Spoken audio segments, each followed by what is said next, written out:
Yes, weighing in with Dev Sahni. Dev, we've had BT Sports here a couple of times, we've had Misfits Boxing here. Is Telford the new home of boxing? Wow! Is Telford the new home of boxing? It's a good question. It was described to me earlier in the week as the fighting city of Telford. So look, you saw it here tonight. When Nathan Heaney comes along, it's amazing. And also when Liam Davis, the Telford Terror, the hometown hero, when he boxes here, it's amazing. Do you know what? Yes, Telford is the new home of boxing. There's your headline. Listen, jokes aside, good night at boxing.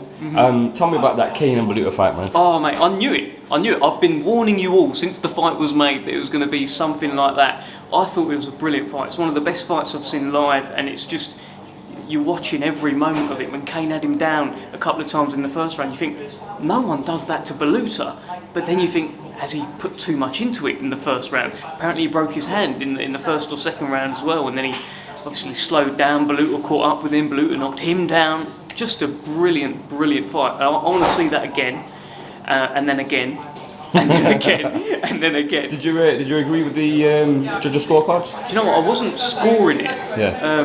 There was one scorecard for Baluta which felt very wide. Yeah. It could have been a draw, but I don't know.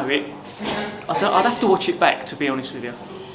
Dev Moses came in, got out before most people could get comfy on their seats. He's just blasting these guys out of there, mate. He's back out in April on the Joyce Sang card. Now the aim for him is 8 fights this year. Is that realistic? I think so. I mean, look, why not? So he's 2-0 already. He's back out in April, so he'll be 3-0. I'd imagine we'll have shows May, June, July, September. Yeah, he'll get there. He'll get to 8-0. Like, as you can see, he's just boxed in Telford, so we'll shop him around. He'll probably get to like 8-0 and have boxed 5 minutes max. Obviously, it's going to take a while for him to get to the top level. But how quick do you think he can get to challenge like the sort of group below? Do you know, like the Wardleys, the Fraser Clarks, the Adelaides of the division? Well, you don't know where they're going to be because they're obviously rising as well. So it's I don't think it'll be long before he starts tucking into former Adelaide opponents, former Wardley opponents, former guys like that. But ultimately, look, if he boxes 8 times this year, boxes 8 times next year, he gets to what, 2025 as like 16-0. When Anthony Joshua boxed for a world title, obviously he had the Olympic pedigree, he was 16-0. You know, it takes a little bit of luck, it takes a lot of navigating, but the numbers are kind of there. So he's in the right place to do it, and Frank could navigate him. I don't know if he'll be the youngest ever world champion, but he's got all the tools, and I just want to see more of him. Yeah, he's just in and out. Yeah. We mentioned Adelaide.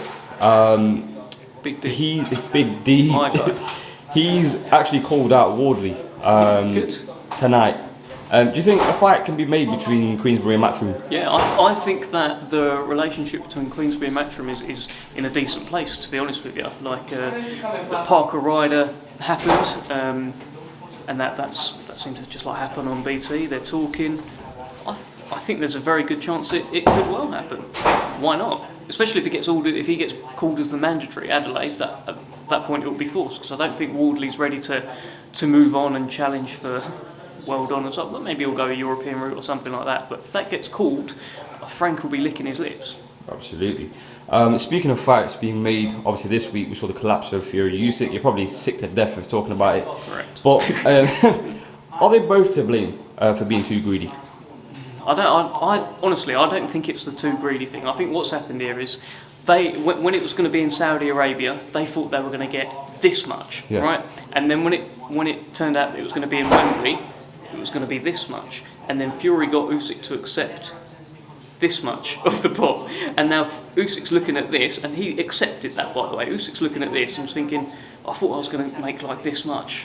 And you know, for a fight of that magnitude, it's all got to work for everyone. It's all got to be right, because you only get one shot at it. But you know, is what it is. I'm very disappointed. Do you think it will happen down the line, or I think the vote's gone? It's tough, because obviously Daniel Dubois is going to beat Alexander Usyk and pick up those belts, and then you've got Fury Dubois. Just came on to my next question. I mean, obviously he seems like he's going to be he's the mandatory, so he's going to be the next. He's going to step up. Yeah. Is he ready?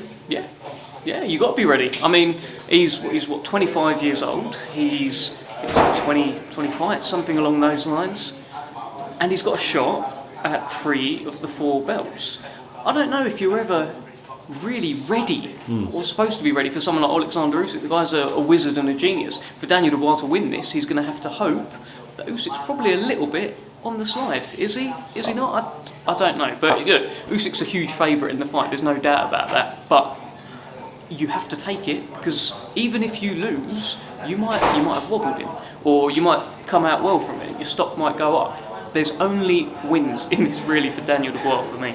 I suppose that's true. I mean, obviously, because a lot of people will go off his last fight, Kevin Lorena, he was dropped. I mean, he did get up and win the fight. That's the thing. Obviously, people, it's human instinct, right, to just look for the negative. It's always the case, right? But if you start looking at, all right, he went down, he got up, he got his guy out of there. It was also against a smaller guy with faster hands who happens to be a southpaw. Sound familiar? So he'd have taken some learnings from that fight, you would hope. And look, when he was down on the floor, he had to ask himself some questions, and he found the right answers. I feel as though there's a net positive from that fight. And Dev, the next one for Queensberry is an absolute monster. Yes. April 15th. Yes. Joe Joyce, Zila Zhang, Yes. the Juggernaut versus Big Bang, and so much talent on the undercard as well. Denzel Bentley, Sam Noakes. What can we expect from that night, man? Mate, it's a monster, right? And look, if you look at the sort of heavyweight schedule right now, that is the best heavyweight fight currently scheduled in the world.